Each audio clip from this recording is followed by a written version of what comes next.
Basta Floor Wax, Star Wax! Abay misis, ating pag-usapan floor wax na pinagkakatiwalaan. Star Wax, kintabay to the max. May waterproof formula, kaya mabuhusan man ang tubig, kintab pa rin ang sahig. Star Wax, kintabay to the max. Isang punas lang, kintab agad sa Star Wax. Kaya si misis, ang saya to the max. Star Wax, kintabay to the max. Hindi pa amoy gaas. Star Wax, kintab ay to the max. Sa presyong NAX. Star Wax Floor Wax. Gawa ng ACS Manufacturing Corporation. ISO certified. World-class quality. Pak! Mali! Magandang buhay mga kababayan.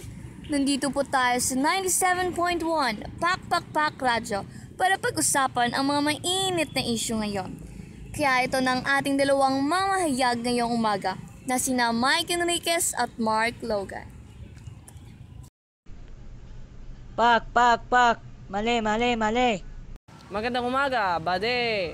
Magandang umaga din, buddy. Ano kaya ang magandang pag-uusapan natin ngayon, buddy? Pag-usapan na lang natin ang karaniwang problema noon na hanggang ngayon ay nararanasan dito sa Pinas. Tungkol na naman ba yan sa kahirapan, buddy? Pak! Sige, kaya ang ating pag-uusapan ay kahirapan nga ba ay hadlang sa pag-aaral?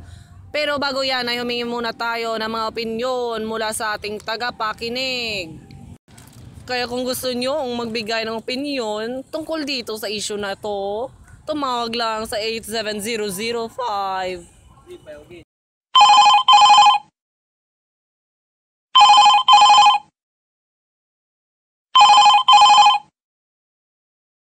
Oh, ayan na partner.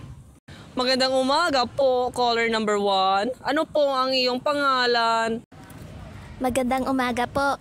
Ako po si Annabel. Ilang taon na po kayo? 15 na po ako. Oh, saktong-sakto, isa ka ring estudyante. Sangayon ka ba na ang kahirapan ay hadlang sa pag-aaral? Opo. Bakit naman? Kasi isa po ako sa mga kabataang huminto sa pag-aaral dahil sa kahirapan, kaya naniniwala po talaga ako na hadlang ang kahirapan sa pag-aaral. Sa palagay mo, ano ang maaari mong gawin upang masolusyonan ang iyong problema? Tutulungan ko na lang po ang aking mga magulang sa paghahanap ng pera.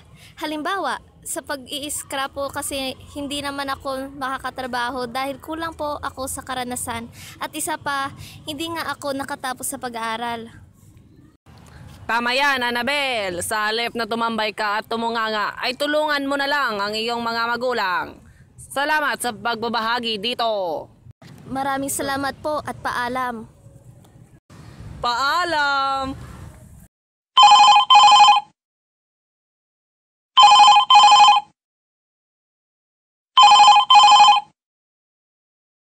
Partner, ayan ang caller number 2. Magandang umaga po. Excuse me po. Ano pong pangalan nyo? Ako po si Ching, 31 taong gulang po. May trabaho na po ba kayo? Opo, ako po ay isang guro. Sa inyong palagay po ba, hadlang ang kahirapan sa pag-aaral? Hindi naman po talaga. Akin nyo na po nasabi, madam. Maaari, isa ang kahirapan sa dahilan kung bakit hindi nakapagtapos ang isang mag-aaral sa pag-aaral. Ngunit, kung ating titingnan, marami rin namang mag-aaral na nakapagtapos ng pag-aaral na kahit sila ay mahirap lamang. Ang pagiging mahirap ay hindi hadlang upang ikaw ay makapagtapos ng pag-aaral. Kung gugustuhin ng isang tao na makamit ang kanyang minimithi, kailangan niya maging masipag at matyaga. Maraming paraan upang makapagtapos ng pag-aaral. Sabi nga sa kasabihan, kung gusto, may paraan. Kung ayaw, maraming dahilan. Pak, maraming salamat po at sangayon po talaga ako sa sinabi nyo. Oo nga partner, ang kailangan lang talaga ng mga kabataan ngayon, upang makapagtapos ay yung determinasyon at pagiging matyaga nila. Maraming salamat po uli at paalam. Paalam po.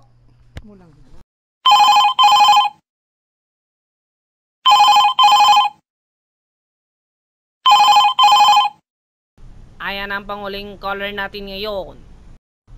Pak na pak! Magandang umaga po. Ano po ang pangalan nyo? Ako po si Bingbing. Magandang umaga, Bingbing. Ilang taon ka na? 46 po. May anak na po ba kayo? Opo, 4 po sila. Talaga namang saktong-sakto palagi ang ating mga caller ngayon. Kanina napakinggan natin ang opinyon ng isang mag-aaral at excuse me po, at opinyon ng isang guro, at ngayon ay isa-isang magulang naman. Bongga, ano po ang opinyon nyo tungkol dito, madam? Sa totoo lang, kung titingnan natin, isa namang talaga ang kahirapan na hadlang sa pag-aaral. Pero ako, bilang isang magulang, hindi ko naman hahayaan na magiging hadlang ito sa pag-aaral ng aking mga anak. Sisikapin ko ng mabuti at gagawin ko ang lahat ng aking makakaya para lang makapag-aaral aking mga anak. Isa pa, mayroon namang mga scholar na ibinibigay ang gobyerno, kaya hindi naman tayo mahihirapan kung nagtitiyaga din ang ating mga anak na makapagtapos. Pak na pak! Maswerte po sa iyo ang mga anak mo dahil nagtsatsaga ka makapagtapos sila ng pag-aaral. Dahil karamihan na sa mga ina ngayon, binabaliwala na lang ang pag-aaral ng kanilang mga anak. Tama ka dyan, partner. Pinagtatrabaho nila ang anak nila kahit sa murang edad pa lang sa halip na paaralin. Matanong ko lang, madam, bakit nyo po ba gusto na makapagtapos ng pag-aaral ang inyong mga anak? Gusto ko po talaga silang makapagtapos para sa kanilang magandang kinabukasan, kasi kung wala kang pinag-aralan, mahihirapan ka talaga makapaghanap buhay. At isa pa, ang edukasyon lamang ang tanging pamana natin sa ating mga anak na kailanman ay hindi mananakaw sa kanya, at ito ang magiging susi niya upang makaahon sa kahirapan. Napakaganda po ng inyong sagot. At kung ako ang anak nyo, siguro ay iiyak ako sa mga sinasabi nyo. Isa din akong anak at masaya talaga sa pakiramdam kung ang iyong magulang ay gagawin talaga ang lahat para lang maging maginhawa ang iyong buhay. Tama ka dyan, partner, at maraming salamat po, madam, sa pakikibahagi dito. Maraming salamat din po. Paalam. Paalam po at God bless. Narinig na natin ang tatlong opinyon galing sa isang mag-aaral, isang guro, at isang magulang. Kung titingnan natin, isa lang ang naman ang kanilang gustong ipahatid sa atin, at yun ang pagiging matyaga at masipag lang tayo na makapagtapos sa inyong pag-aaral, dahil ito ang magsisilbing daan nyo para makaahon sa kahirapan. Pak, nasabi mo na lahat, partner.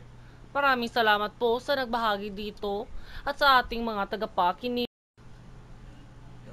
Maraming salamat po, mga kapuso, at magandang umaga po sa inyong lahat. Nawang pagpalain tayo ng poong may kapal. Pak, pak, pak. Mali, mali, mali.